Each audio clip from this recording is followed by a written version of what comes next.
You're listening to the Beyond Mommy Dearest podcast, where we talk about growing up with narcissistic moms, how it shapes your nervous system, your relationships, and your sense of self, and how to heal without shame. I'm your host, Noelani Pearl Hernandez. Today's episode is sponsored by plant-powered body care that actually works. Today I'm joined by Kylie B, author of The Narcissistic Daughter, and we're getting real about no contact, healing, and reclaiming who you are.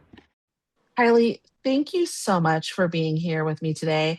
We were just talking about how um, we kind of ran into each other. I found you through, I think you had interviewed, or one of my former interviews had interviewed you, and I was like, Yeah, oh, I we have done to have a, her on. a Yeah, live. Yeah. yeah. Thank you for having me. Yeah, definitely. And I kind my the name of our podcast, the Beyond Mommy Dearest, was kind of like a play on the Mommy Dearest movie, and you just went Yeah. straight in. You're like narcissist's daughter, which I Yeah. appreciate that. Perfect You know, match. and for people who are just meeting you, can you share a little bit about your journey and what led you to write your book, The Narcissist's Daughter? Sure. So I am Kylie B, for those of you that don't know. I obviously grew up with a narcissistic mother, went no contact at the age of 26. So I've been no contact for 11 years now. And during that process, as part of my healing journey, I decided to start writing my book. I didn't actually start writing to write a book. I just started writing to kind of get it all out. And then one day someone said to me, this is a great read. I let my friend read it. She Mhm. said, why didn't you try putting it out as a blog? So I was like, who's gonna care about me? I'm just Kylie from London. Like, who am I? That's your mom talking. Yeah, exactly. So I put a couple blogs out. I started a Facebook page, and it went well. I connected with so many people from all around the world, and I had Mhm. women from Australia messaging me to tell me how I'd given them strength. So I was like, okay, maybe there is something to this.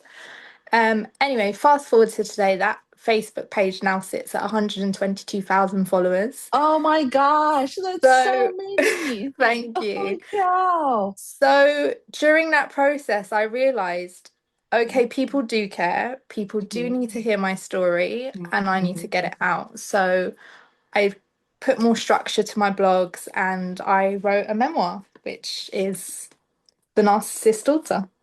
Oh And wow, that's how I came. that's amazing. And we had talked about how, this is a really sad reason why we found each other. And what I found in the healing community, and especially in the space of narcissists or people who have had narcissistic relationships, is people are so kind. And I think some of that comes from Yeah. the fact that we come from such a space that is so horrendous. But it's so sad. Like I say, oh my gosh, there's so many followers, but Mhm. I mean that probably is just It's quite the sad. It's a yeah, bittersweet because yeah, there's so many of us that understand this journey, and that's what right. makes it sad. Right. Well, and it's really interesting because, like, I don't have to explain to you, you don't have to explain to me the chaos that we Yeah. went through. Like, Yeah. we totally We understand. just know, Like, like, if you know, yeah, you know. if you know, you know, right. And if I'm like, oh, this one time, you would say, oh, yep, that Yeah. totally happened to me. Yeah. So Yeah. I appreciate that, because I think that, and especially what I'll say with therapists who understand this, or coaches that understand this, there is a comfort that comes from not having to re-explain everything over Yes. again, Yeah. because we're not being injured over and over again. No. I almost feel like when people say, well, what's your story? And you have to explain it, it almost feels Mhm. like they don't believe you. Yes, that And it's drives like, me why do I nuts. have to explain myself to you? Why can't you just accept that my mum was a narcissist? Yeah. So I want you to know that I believe you. And even though I'm making you retell your story, I want you to feel seen, because Yeah. it, it is, when we talk about it, or when there's certain things that we say very matter of factly Mhm. about the abuse, people are always so shocked. Yeah. And so, for you and for me, it looks like around the same time we went around no contact. I was in 15, it says that you've been no contact since 2014. Yeah, that's right. Um, which is it's a really significant decision. I don't think anyone understands what that is. No. Like, I know that my mother is alive, Yeah. but I don't talk to her, and I'm totally okay with that. Yeah. So, Yeah. what in your life led you to that decision? So this is a good question because I feel like a lot of people think we just wake up one day and be like, that's it, I never want to speak to my mum again. And it is Right. not that. It's Mm-mm. years and years of torture and going back and forth to kind of finally get to that point where you have the confidence to say like no more. Hmm. Um, so I initially went no contact in January 2014, when I found out that my mum was having an affair. And I tried to speak to her about it, and she knew that I knew, so she avoided me, was like, "No, I don't want to speak to you. Hmm. If you don't want to tell me what it's about, I don't want to speak to you." And I'm like, can a daughter not just want to speak to her mother Yeah. without having to Yeah. explain? But Yeah. she refused to meet up with me because she knew that I knew. So she then went on a kind of smear campaign to try and turn everyone else against me because she knew that shit was about to blow up and she Yeah. wanted to Yeah. cover that up. So she went and told my nan a load of lies about me, and my nan called me up and started in my ear telling Hmm. me that I was ungrateful. Why are you being so horrible to your mum? So I said, Nanny, with all due respect, I wasn't going to tell you why me and my mum are not speaking, but if she's going to lie to you, I'm going to tell you the Hmm. truth. So I Hmm. told my nan about the affair. Anyway, me and my mum didn't speak. Hmm. Then in the April, unfortunately, my nan passed away. I'm sorry. Hmm. So I then beat myself up. All the guilt came back that you get when you go Hmm. no Hmm. contact. And I Hmm. was like, she's just lost her mum. I should reach out to her. Hmm. So Hmm. I did, and I wish I hadn't. Hmm. So we were back in contact for a few months. So that was the April. And then in the November, she just went funny again, and she basically said like, I can't forgive you for what you did, what for you telling Nanny. So Hmm. you can't forgive me for telling the truth. Hmm. Okay. So Hmm. she said, I can't do this anymore. I don't like you. I don't want to be part of your life. So we got into a massive argument. Long story short, during the few months where we were back in contact, I found my school reports and I discovered that I was actually on a child protection register for neglect because she wasn't sending me to school. My average attendance was like 30% for the year. Oh my gosh. Okay. So Okay. when we had this final showdown, I confronted her about it, and Hmm. she turned around and said, yeah, you've got mental health problems making all of that up. So that's when I knew I'm never going to get through to her. Like, there's no point even trying. There's no point arguing with her. Like, I'm so done. And the last thing she said to me was, I should have aborted you when I had the chance. Oh my gosh. I'm so sorry. No, it's Oh my gosh. As a mother, and we were talking about this, like, I can't even imagine saying that to my child. I know Like, it's crazy. that's fucking crazy. Yeah, yeah.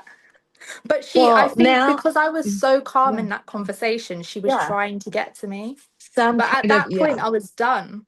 yeah, So she yeah. couldn't. Well, and that's really interesting that your school reports were showing that you had been absent. I think that Mhm. for a lot of children who have this kind of narcissism, I don't think the system knows how to handle it, like the No. school system or anything, because they think, oh, a child is absent often, and they might think, oh, maybe they're sick, or, Yeah. maybe they're the problem, the child's the problem. Yeah, yeah, yeah. There is never that question that it might be the mom that's the problem. Mhm. And the mom's keeping them because Yeah. they're going to say something about, a Yeah. billion things. It's really interesting because I remember being in high school, and I was out a lot during, I think it was my sophomore year of high school. And because I depended on my mom to drive me to school. Mhm. And I remember saying, I have to leave to go to school. I need you to take me.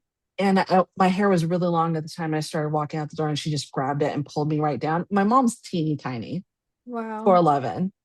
And I was, probably full grown there, 5'1", not much of a difference. But Mhm. my mom was teeny tiny. And I was like, what the hell? Like, why wouldn't you, as a mom, and the same thing I think about your mom, want you Yeah. to be educated, to Yeah, be yeah, socialized, any yeah. of those things? It's crazy, but I think Yeah. it all goes down to that control, and they need to keep us small so that we need them. Yeah. Yeah. I 100% agree. And I'm so sorry that you went through that.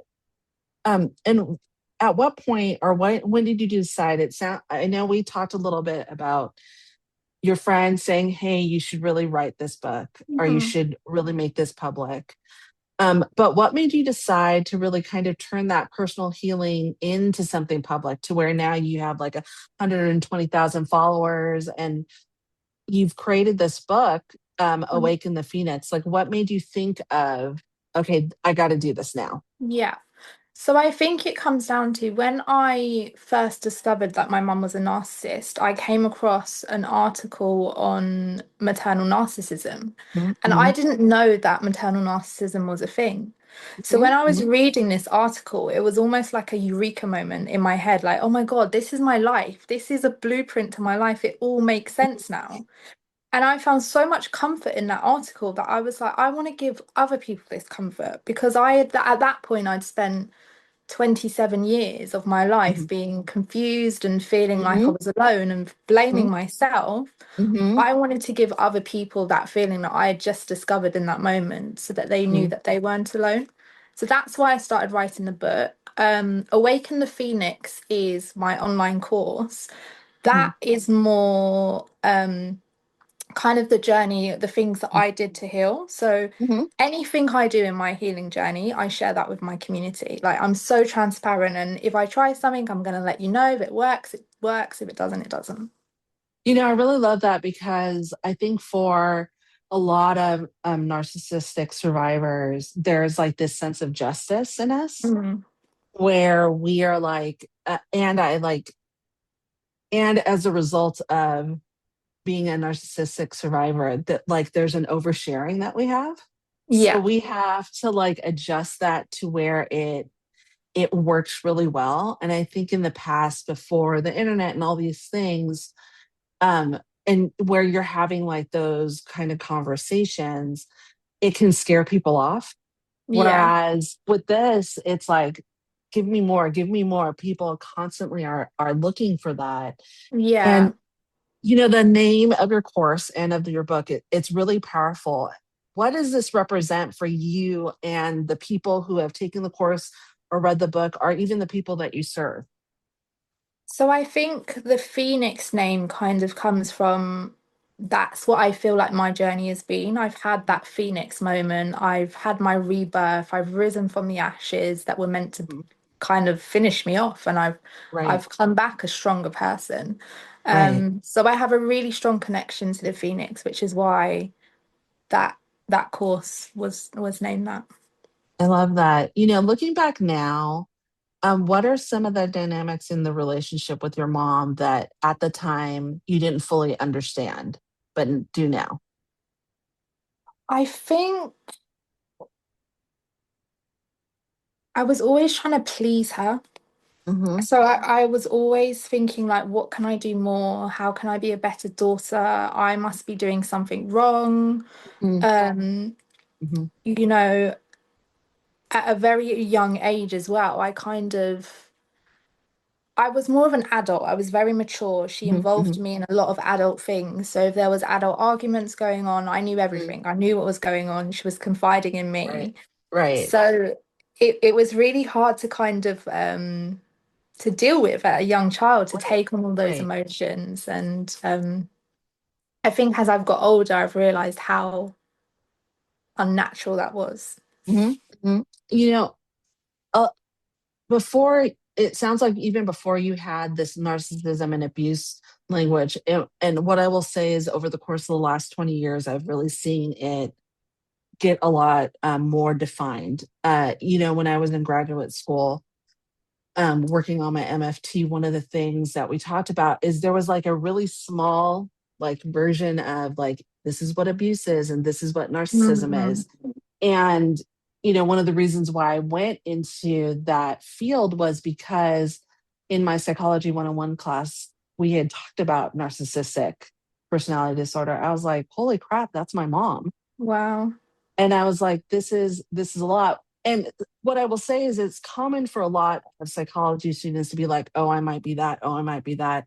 But then it falls to the wayside where this just kept like blaring in my ear. But while I was in graduate school, almost 20 years ago, what they said was narcissists very rarely go to any kind of therapy because they're trying to hide and they always force the Yeah. other person Yeah. to go to therapy.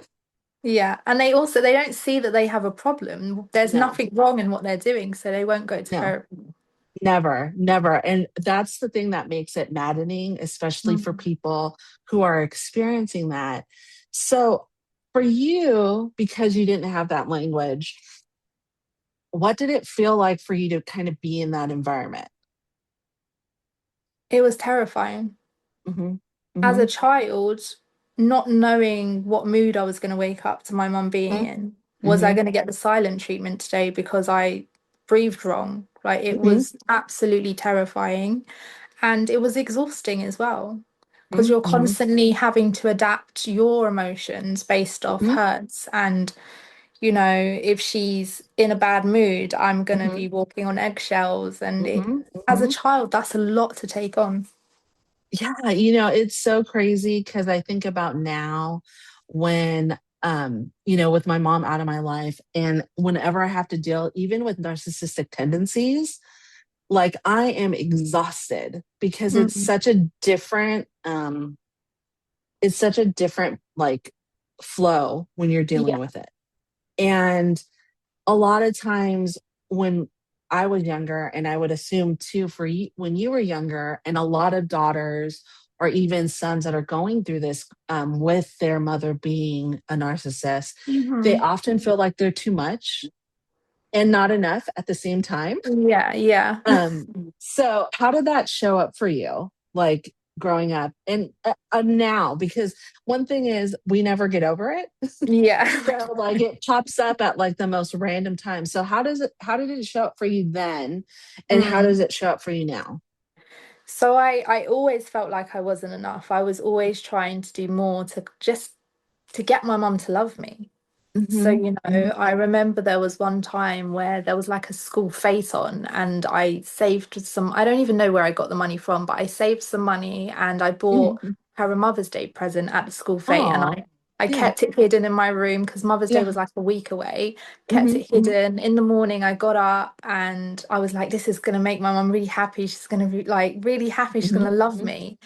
And because I got up and went straight to the bathroom because I needed to go to the toilet, and I didn't Yeah, of get up course. and go Yeah. straight to her and say Happy Mother's Day, when I did go in with the present and say Happy Mother's Day, she was like, I don't want it. You didn't even say Happy Mother's Day to me when you woke up. And I was like, I've literally just woke up. I needed to pee. Yeah, gosh. So even in those moments where I felt I was trying to make up and trying to be enough, she almost always knocked it down. And I think for a lot of people it's hard to even imagine. Like I even some of the stuff that I say because my mom gaslit me. I'm like, did she really do that? Like, was Yeah. she really that crazy? And so for me, what I find is I I think it's so unbelievable because I have a daughter who's 30, and then I have my three bonus kids who are 23, 17, and 14. And I could never imagine even being like my mother or No, it's crazy. conditional or like not loving my kids at all. Like Yeah. that to me is crazy. Crazy. Like I'm not a parent yet, but I've got so many nieces and nephews, and I'm like, Yeah, I love them so much. I And I'm like, know. how can you not love a child that I you've know. produced? Well, and that to me is crazy. And they're so cute. Kids are so, They so are. cute. And they're so ridiculous. They say the craziest things. Yeah. And like, You just can't be sad around a child. no, They're you so can't. pure and Yeah. just innocent. I love kids. I love that you are an aunt. I love that because, and then I'm the when fun you, aunt. oh, good. I'm Yeah. glad. I love it because it's, I didn't have any brothers or sisters, so Mm. I don't know. Um, and I'm sad by that sometimes, but often really thankful because I wouldn't want to, see someone that I cared about go through this. Mm. And I Yeah. think that that is for me a really, really hard thing. Where, when you were growing up, well, and I guess so you have siblings. But my youngest brother, he's actually going to be 18 tomorrow. Oh, Um, wow. when I went no contact with my mum, he was 6. And as Oh, a result of the no contact, I you lost couldn't see him. him. Oh, Yeah. I'm so sorry. Oh, and he was so teeny tiny too. Mm. And So there's 20 years yeah. between us. So when Oh, he was wow. Yeah. born, we were Yeah. super close because I would take him to like baby groups and Yeah. take him to the Yeah. Santa and just do all the Yeah. fun stuff. Yeah. So Yeah. yeah, it was heartbreaking. Oh, I'm And so I think sorry. that's if I refer back to the breakthrough moment of my book title, Hmm. Hmm. I think it comes from that because when I went no contact and lost him, that was my breakdown. Oh, Like yeah. I was at rock bottom, and then I Yeah. discovered that rock bottom had a basement. So I Yeah. didn't think it Yeah. could get any worse than it did. Yeah. Um, Oh, so then that's when the Phoenix moment came because I was like, I can either stay here hmm. or I Hmm. can use this pain and turn it into power. Was there a moment for you where things like clicked, where even though it wasn't the no contact part, but it was like, okay, my mom, there's something wrong, and you began to really see your experience more clearly, and then be able to kind of maneuver through it, even though you were still there with her? Yeah, I think probably when I was around about 18, I started to talk to my friends about my relationship with my Mm-hmm. mum, Hmm. and their reaction was what made me realize it wasn't normal. Oh, yes. Hmm. So, Hmm. you're just casually saying, oh, this happened yesterday, thinking it's normal. But And they're like, when what? they're like, what? That's so little things like that. And I started to be like, okay. And I started to see my friends' relationships with their parents. And Hmm. I was like, Hmm. oh, this is nice. Like, this is Yeah. different. Yeah. So yeah, I think that was a big eye opener to me. Yeah.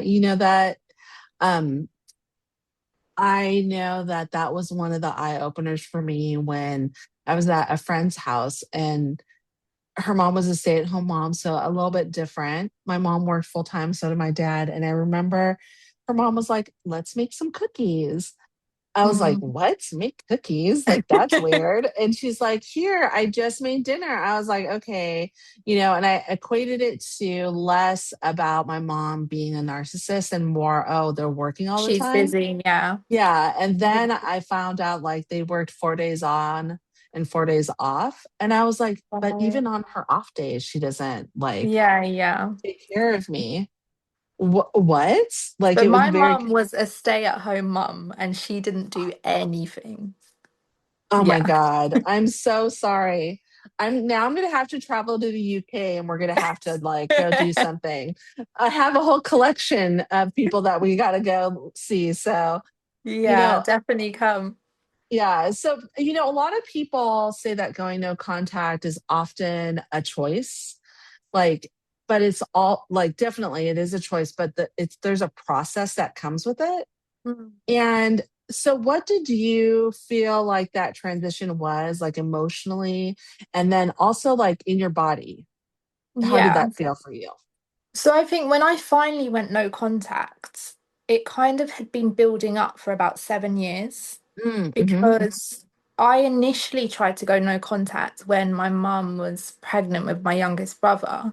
Okay. Um, there was a big argument between me and my stepdad, and I kind Mhm, of ran out of the house. And then I mhm, kind of said to her, like, I'm so unhappy, like, I just want to mhm, die, and mhm, I mhm, can't live like this anymore. mhm, And I wrote her a letter, and she just shunned the letter, was like, I don't have time for this, I need to leave. So I was house sitting for 3 weeks. So I went to go and house sit. And during that mhm. time, I was just like, I can't This is do this amazing. anymore. Yeah. This is so Mhm, toxic. mhm, mhm. So I started to look for somewhere else to live.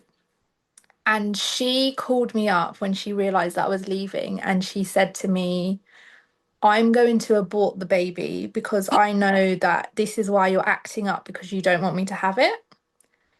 And I was so God. angry. Oh my God. I was literally so angry that she was going to try and guilt me into like coming home. And that was a massive eye opener for me. So I think from that point forward, I started to grieve for my mum. Yep. And I Mhm, tried to go no contact so many times in those mhm. 7 years, but I didn't because of my siblings and they were still really young. Yeah. I'm the oldest of four. Okay. So it was really hard. And then when we had that final showdown, I think I'd Mhm, been through so much and I'd grieved for so many years that I was just mhm. like, I'm done. I'm ready. And Mhm, it was such a relief. mhm, Like, mhm. as soon as that phone call ended, I knew, like, this is it. There's no going back. Yeah. And I Yeah. just felt lighter. Wow. I think that it's really interesting that you were saying this about your mom in regards to the aborting, because I remember when my mom was pregnant with me, like there's these like weird things that narcissists do. Yeah. And I remember when she was pregnant with me, and every time on my birthday just passed and I actually didn't get a call from her, and this is the first time that I don't have a message, I don't have a call, and I actually feel really good about it, because the call consists of, I should have had an abortion when I found out I was pregnant because you almost killed me. And I was Wow. like, okay, I totally get it. I get 50 years ago it was different, or 49. I'm not quite 50 yet. So Mhm. 49 years ago it was a little bit different. And that is crazy talk. Like any person that would say that to their child. Like I'm so sorry that your mom said that to you, because like to put that weight, that Yeah. adult decision on you, Hmm. um is huge. And Yeah. I don't think that people understand. I think that there are certain celebrities out here, Mel Robbins and Oprah, who have talked Mhm. about people being spoiled. That's why Yeah. they're no Yeah. contact. Yeah. It frustrates me And so much when I hear that. yes, yes, because um I think that comes from a very privileged spot. Hmm. And it makes me angry that they would say something so dangerous for a lot of Yeah. people. Yeah. Because like when we go no contact for the first time, we have so much guilt and blame already. Hmm. So to Hmm. hear someone say something like that, it can really tip someone over the edge. Yes, it absolutely can. And I think that is why I think that well, in my experience, when people have that kind of reaction to no contact, I think there's this whole other side of, okay, should we be looking at Oprah and Mel Robbins as narcissists too? But that's a whole nother, Yeah, so that's a story for another episode. day. Yeah. So we can go through that. But after going no contact, I think there's a lot of difficulties, Mm. and oftentimes like I don't really share them. Yeah. Not because I don't want to, but no one has really asked. So like for you, what was the hardest part that people don't talk about when you go no contact? I think it is kind of that blame and that guilt that you get, and you all the words that you've heard from your mum over the years start to come rushing into your head, and you're like, am I being ungrateful? Am I, I'm being a bad daughter, Mhm, mhm, mhm, I'm mhm, not being enough, like this is wrong. mhm, And then you start to grieve and then you get angry. It's like it's a roller coaster of emotions when you go no mhm, contact, because mhm, everything that you've suppressed for so many years, suddenly it's like a mhm, pressure cooker, and it's mhm. bubbling and it's bubbling and it all comes out. That's a really good analogy. I think for a lot of people, they don't understand Mm. that you go through that. I think the other thing is too that um, oftentimes I get like a lot of the sparks when flying monkeys would reach out to me, which Mm. is really why I've kind of disconnected from both sides of my family. One side, because I'm biracial, is like super racist towards the other Oh side. That's God. again a whole nother thing to have a conversation about. But I think for me, like it was really interesting to have like my grandmother before she passed away just recently call me during COVID, and she said, "Your mom's really worried about you. You know, you should let bygones be bygones. You should call." And I was like, did not expect that at all from her. Yeah, Like it yeah. was a huge shock, and I was like, okay, I really appreciate that you want to do this for my mom, and Mm. I don't think you understand what has happened. I know that you have some inkling, but I don't think Mm. you really understand. And so, unless you want to sit down with me for several hours, I think that it's best that you kind of just stay out of this. And it Yeah. was the last time I talked to her because she Oh, was really upset. And I know, like, because my husband and I talked about it, and he's like, I know that she loved you. She knows yeah. that you loved her, and there was nothing else that you needed to do. I was And like, you know, okay. she can see the truth now, like she knows. Yes. Yeah. Yeah. And that's my big thing. I think for a lot of people, it's they don't understand. Right. Mm. And I think that there is like the decision for me, and I'm assuming for you, that this impacted like your identity and Yeah. your sense of that identity, especially after being shaped by that relationship for so Yeah. long. So how did that for you? How did you kind of get through that? It was really difficult because I think a lot of people talk about like finding themselves again when Mhm. they come out of relationships like this. But for me, it was all I never ever knew. So I didn't know who I was without it. So Mhm. I had to find out who I was, and I Mhm. had to learn everything. I had to basically learn what you would usually learn at the age of 4 when you're figuring Mhm. things out and you're being curious. Mhm. I had to Mhm. do that at the age of 26. And you know, I'm still working for it now. I'm still figuring out what I like and what I don't Yeah. like and who I Yeah. am and what Yeah. works for me. And Yeah. it's a lifelong journey. Well, and I think that's one of the things to understand. For me, I know what I don't like. Like, I know that these are the things that I don't like. And I think that's why this sense of justice is really a big thing for me. Yeah. And there's certain things like I know for me personally that I need as I maybe if I having an emotional dysregulation. For me, especially, and I talk about this often, I think that perimenopause has like thrown a lot of stuff my way that I didn't think Mm. it would in regards to like old traumas being like built up. And it's Yeah. not the trauma itself, but it's that feeling of that trauma. Mm. And I like had a panic attack the other day, and Oh, I bless had not, yeah, I had not had one except for the first time, like when perimenopause hit. And I was like, this is like anybody who's going through trying to heal from a crazy mom you. and Yeah. then having to go through these panic attacks. Mm. I think for me, I just like willed it out of me when I was going no contact. I didn't really have a choice. I had my daughter. And so I just Yeah. had to move forward.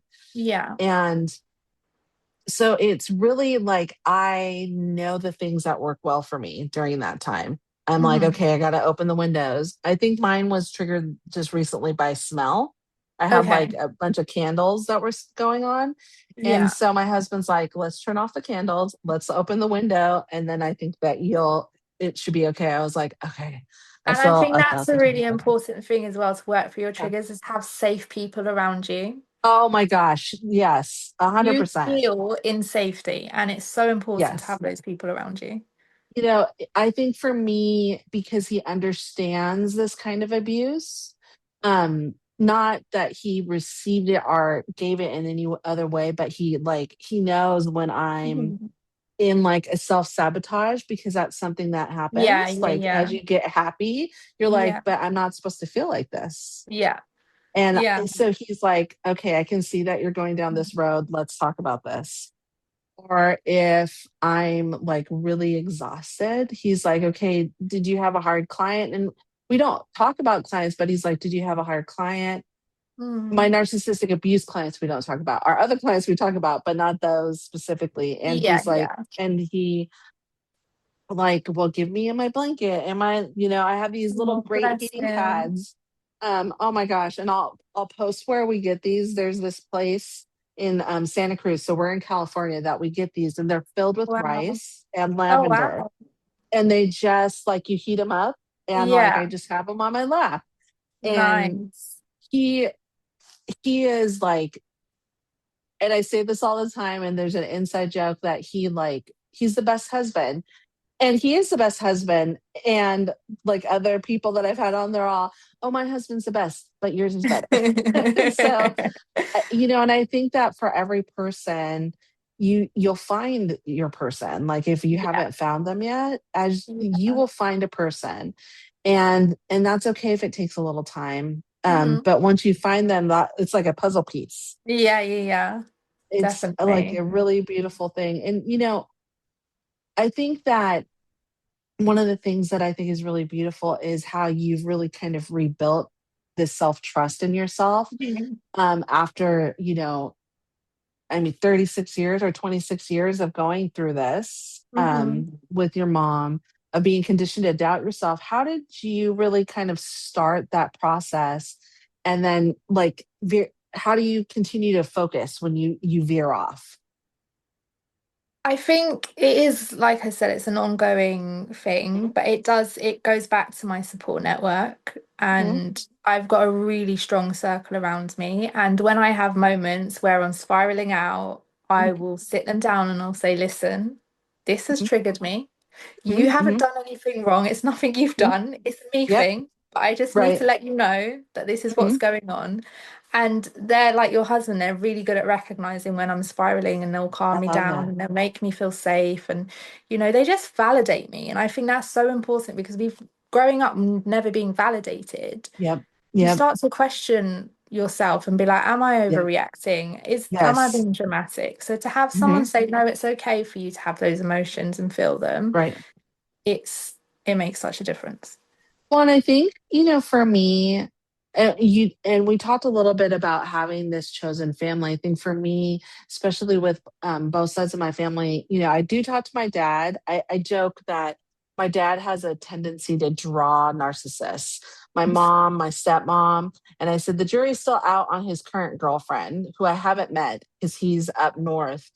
But I wasn't surrounded by motherly women, with the exception of my grandmothers, that really kind of reached out and like helped that. And with my chosen family, my mother-in-law is like fantastic. Like I can ask her Mm. certain things and I watch her with our kids and with my husband and I'm like, gosh, that's just it's such a beautiful thing to Yeah. experience, even though it might not be directed to me, that Yeah. experience of what a really beautiful maternal relationship looks like. Mhm. Yeah. And it really does like solidify the like learning to love myself, which has Mhm. taken time, I think, for Yeah. me.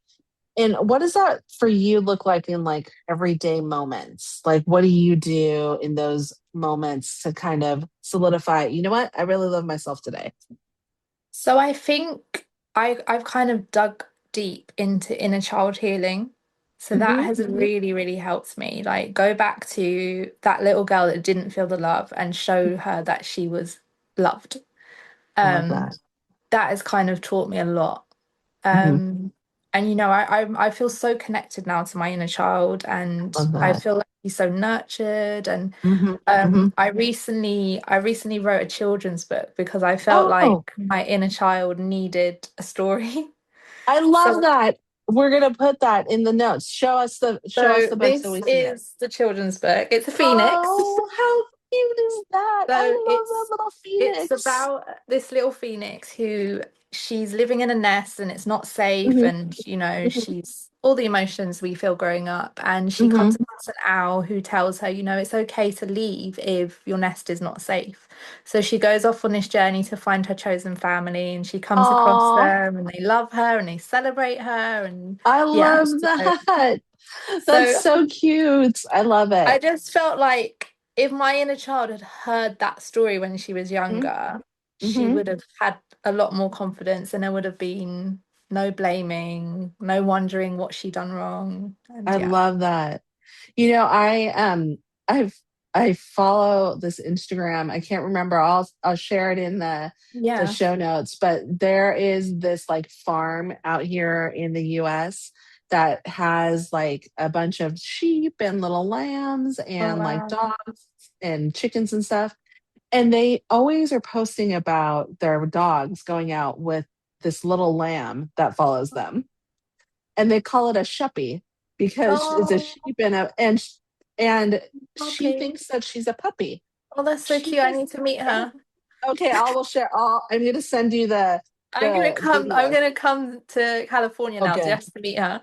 Oh my And you. God, this it's okay, good. I'm glad. It's so freaking cute, but it reminds me of this phoenix and of like Yeah. she's not even around her lamb mom or Yeah. dad. She's like, These are my people. And I'm a that's like shuppie the now." perfect analogy for Yes. a narcissistic, like daughters of narciss, even Yeah. sons, to know Yeah. like it doesn't matter where you came from, like you Yes. can find your tribe with Yeah. anyone. Now I don't know. I don't want to diagnose this lamb's parents as narcissists, but if they were, I joked a couple episodes ago that Punch the Monkey, his Oh, mom was a narcissist yeah, like because she just like, left him. yeah, like who does that? That He's story so made me cute. so sad. I know. The thing that, and I share this for daughters who are younger listening. If you have perimenopause questions, ask me. But like my eyes just leak now all the Yeah. time because of perimenopause. Like I'm just crying all the time. And I don't ever remember being a crier. I think Yeah. because my mom was like emotions, right? And so I was like, Yeah. But so that might also be linked to us never being able to feel our emotions, because I'm yeah. such a crier now as well. Like I feel everything so deeply, whether Yes. it's like happiness or Yes. sad, like I Yes. really Yes. feel it. Yes, and it for me it's a really interesting thing. And my older daughter and my younger bonus daughter, they're criers and they always feel so bad when they cry. I'm like, "What? I've never like we've never made you feel bad when you're crying. Like No. it's But like you that's what have I to mean. Like cry." society tells you, like, Yeah. don't be sad, don't be Yeah. angry. I Yeah. had my little nephew one day, and there was one day he just was in a bad mood. He Yeah. arrived in a bad mood, and he was just Yeah. crying. Yeah. And I was like, "Do you need a hug? Like, should we He's like, talk about "Mhm." this? What do you need? Do you need to Yeah. cry? Should we cry?" Yeah. Yeah. And I That's just think totally. it's so important to validate that in children as well, and just let them feel those emotions. Yeah. Well, and I think the world would be a better place if we like it doesn't have to be a big thing. It could just be like someone is upset, you acknowledge it, and then Yeah. they get through it. Because I think for a lot of people, and I will say this for maybe for the US and maybe our colonizers, the UK, where there was like this whole thought process of pushing down all your emotions, and then, like for us, the US, we are a beautiful melting pot of all these different immigrants and different cultures.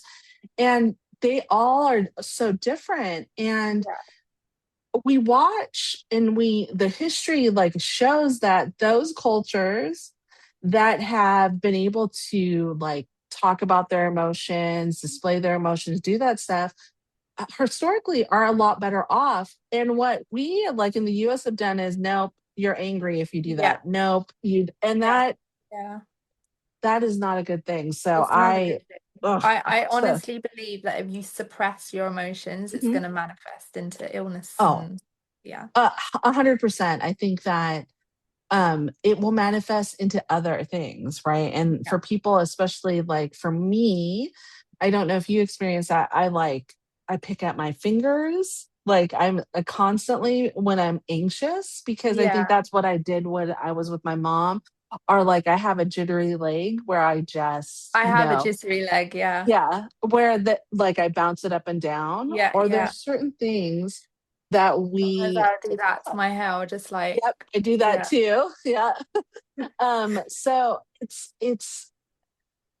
it manifests in different ways, and luckily by, the grace of a higher power, we've been able to get out of these things. But for a Mhm. lot of survivors, I think, they are highly attuned to their emotions, but then they disconnect Yeah. from themselves. What did for you personally? What did that look like when all those things started coming back to you, and you were able to say, "Okay, this means I'm in danger. This means I'm really happy." What did that look like for you? It was a lot. Like I said, it was like that pressure cooker Mhm. and it all kind of came out at once. But I've learned to be really good at just reading what my body needs. So Mhm. some days I'll wake up and I'll be like, I just want to stay in bed today. And Mhm. I'll stay in bed. Mhm. Or if I'm sad about something, sometimes I just cry for no reason. I don't even know why Mhm. I'm crying, but I just feel Right. like I need to cry. And I love a Right. good cry. I'm like, get it all out. Yes. Yes. That's one of the things I found myself over the course of the last couple of years. Like, I'll cry in the shower, like Yeah. randomly. Such a good And way to let it yeah, out. I'm like, this is so Clean it up weird. and Why let am it I out in crying? one You're go. right. But there's this really great film that I watched. It's called What Dreams May Come, and it was a book, and Robin Williams was in it. And every time I watch that film, it like makes me cry because I won't say too much about it. People have to watch it, but it's about love, and about love not only in the sense of love with your partner and being able to find them, but also with like your children, Yeah. or you with your parents, and your chosen family, and how you all find each other in every lifetime. And I think it's so beautiful because, like, I always joke with my husband, I say I'm going to find you like way sooner in the Yeah. next lifetime, Next life. because Yeah. I was in my mid to late 30s when I found him, and sure, that's a lot of time, but I'm like, we need to find each It's other. not enough Like, time. yeah, Yeah. it's not enough. Like, if I could, I always joke with him, my love language is if I could sit on his lap and do my work, that's what I would do. And he's like, that would not be You okay sound with like a me. French bulldog. That's what my dog does. She like wants Oh, to be with me all the time. that's so funny. We used to have a corgi, and he was the same way with my husband, like Yeah. literally up on top of him. And there's this other corgi Instagram that I follow, where this one corgi would just run up and be like this on his dad's face. He put his little nose right here on his face. That's So funny. And I love French bulldogs. They're hilarious. They're they're so so cute. funny. We have two. Yeah, they're definitely characters. I love it. I love it. What can you tell me? What are some patterns that you have believed that you've had to really kind of unlearn about yourself? I think maybe that I wasn't enough. Mhm. Um, that I think a big one for me that I probably still work on to this day, I'm definitely getting better at it, Mhm. is that I'm stupid. Oh, And I yeah. think that stems from not going to school. So Interesting. where I wasn't in those group environments, Yep. now put me in Mhm. a group environment and sometimes I'll be so quiet because I'm like, oh, I don't want to say that because I don't want to sound stupid. And then Mhm. someone else will say what I wanted to say and I'm like, oh, I should have said it because they said it and no one's looking at them and Mhm. laughing. And yeah, Well, you're it's not stupid. thank Just so you. you know, you're not. Like, I think that the stuff that you share and the gifts that you have to be able to communicate with people, I think it's a really important thing. And Yeah. I know for me, like, I don't like being around people. Like, I can do interviews and do this kind of stuff because we're Yeah. not like right next to each other. But, I don't particularly enjoy going out into the world. Some of it is Yeah. because, our world is a crazy place, but some of it is also like, I'm like, okay, I love my house. I think some of that comes with the security of my Yeah. husband. Yeah. He bought this house You like know 20 what to years ago. expect. yes, I know what to expect. I know that it's not going anywhere because Yeah, yeah. oftentimes with narcissists, they're really bad with money. And Mm. so there's like this whole thing of having to move all the time. And then I go to my mother in law's house, and like those places I feel comfortable with. And like we'll walk in the neighborhood. We live in a beautiful neighborhood. There's like a pond and like stores and there's farmers markets. But I'm like, I don't really want to deal with people. Like Yeah, no, I get I'm that. I chill. get that. And I find it where I'm such an empath as well. And I think when you've grown up with a It's narcissistic mhm. mother, you become super hyper vigilant as well. So Yes. I'm Yeah. constantly analyzing everyone's moods, and that's Yes. exhausting. Yeah. So when there's so many people around, sometimes it's just Get it's like exhausted. a radio that's not tuned Hmm. in. It's just Yes. like, It's interesting that you say that because when we walk so we'll walk around. It's a very safe neighborhood, but we'll walk at night and we'll walk around the pond that we have here. And I'm like gripped onto my husband, like hands. And then if I hear anything, I like squeeze his hand really tight. And he's like, "You're okay. We're okay. Nothing's going yeah. to happen." I'm like, okay, right. But I'm always ready to go. I'm ready to We're fight. constantly on high alert, like Yes. Yes. It's analyzing. crazy. I don't think people realize how exhausting it is to be us. Like we Oh walk my into a gosh. room and I we have know. to we have Hmm. to do risk control. Yes. And it's not because, let me make this clear. It's not because we're crazy. It's because we are like, okay, we know that if something is too much, that's going to trigger it's like a circuit breaker in Yeah, us. yeah, yeah, yeah. And so we're trying to figure out, like, when I look at a room, Mm. and like if we are going to like my mother-in-law's for an event, they often throw events, is I'll look and scan the room for someone that I know. Yeah. And then I don't ever let my husband, like, without him saying, "Hey, I'm just going to go over here," so that I know where he's at. Because the Mhm. same kind of thing happens. We were at an event, and I was talking to this person, and I was saying, they said, "Oh, where did you go to school?" Because that's very common here. "Where did you go to school?" I was like, "Oh, I went to Santa Clara University, and I got my degree in neuropsychology." And they're Mm. like, "Oh, psychology, huh? I have a bone to pick with you." And I was like, "Okay, all right." And then they like said something like, "Oh, they had to do like a memory test." And in the memory test, and this is very common, like a psychologist will give you three words that are for you to Yeah. remember. And then they'll come back to it. They'll have like a whole series of tests, and they'll say, "Oh, do you remember those three words?" And it's a part of testing your memory. And the Mm. person's like, "Well, I didn't remember those three words." He said something to me, and then we were talking, and then later, so conversation had ended. Yeah. Later, he said, "So this is the bone I want to pick with you." And I was like, "There, everyone's around. Are you really going to do this now?" And I was like, Wow. "Okay." So he goes through this whole thing, and he said, "And you're in psychology. So do you know the three words?" And I said, "No, I don't know your three words. Do you remember your three words?" And I was like, "Oh, I probably shouldn't have done that." Yeah. Just Now you're questioning the stuff you right. said. Right. And he's like, "No, I don't remember the three words." I was like, "Well, that's probably where you are now." And then I was like, "Oh God." And I was squeezed my husband's hand. Yeah. But I We think that for me, analyze mhm, every yes, conversation. yes. I mean, this happened like 3 or 4 years ago, and I'm still analyzing the Yeah. conversation. I've definitely Right. got better. Now just like my filter's kind of fizzling out and I'll just Yeah. say it. Yeah. But it depends who I'm around. Yes. And here's a trick I will give you as you get older, like, 20 years from now, when perimenopause hits for you, that filter disappears.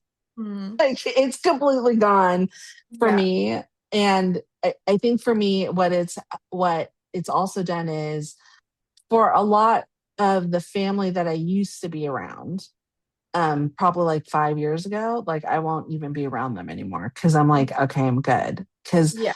that's really not what safety for me feels Mhm. like. And so I think some of it has to do with, my mom and doing all that kind of stuff. But what does safety for you really look like today in comparison to what it used to look like? I think I'm really drawn to peace now, Mm-hmm. which is completely different to what I would have Mm-hmm. said 10 years ago because the Mm-hmm. silence used to trigger me because I was Yes. so used to the silent treatment. And now the silence is just like, because it's a safe silence now, Mm-hmm. it's not a threat anymore. Yes. I think that's one of the things that I often tell my clients in this narcissistic abuse because they're like, oh, I haven't heard from them. Like if they're starting to go no contact. Mm. And I was like, the silence is okay. Like Yeah, they have used silence to control you before, but this is okay. And yeah, all the feelings, like feel all your feelings and you'll get through them. yeah, Like absolutely. you're gonna be okay. And I think what I want to close on is, for daughters who are listening, who are still listening at the end of this, and who are really questioning themselves or feel confused or stuck. What would you want them to hear in regards to like what they could do? I think definitely to know that they're not alone. Mhm, mhm, Um, it's not your fault, mhm, mhm, and you deserve to be loved and happy. mhm. I love that. And I just want to close on that. Thank you, Kylie. Thank Kylie you. B, thank you. It's been so lovely to get to It's know been you. lovely. And I can't wait to have you on again, but thank you. Yeah, sure. And we're going to put all the information for your books, Mhm. for your courses, all in the show notes. So they'll Yeah, have them. And we're going to have you on in our little group too. So I can't wait. amazing. Can't wait. I look forward to it. Thank you for having me. Yeah, thank you. Thank you again, Kylie, for your honesty and your voice.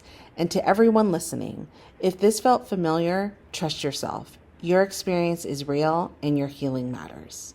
Thank you for listening to the Beyond Mommy Dearest podcast. You're not broken, you adapted. Healing from a narcissistic mother is real, possible, and you never have to do it with shame. I'm your host, Noelani Pearl Hernandez, and until next time, take gentle care of yourself. Your skin is a part of your nervous system, and taking care of it is essential to overall balance. Our products are specifically formulated to nourish your skin and bring you closer to homeostasis with every use. Start feeling better in your body today with the Happy Cannabis. Enter to win a special contest from our sponsor, the Happy Cannabis. Follow both Mommy Dearest and the Happy Cannabis on Instagram and rate our podcast on Apple Podcasts, and you'll be entered to win.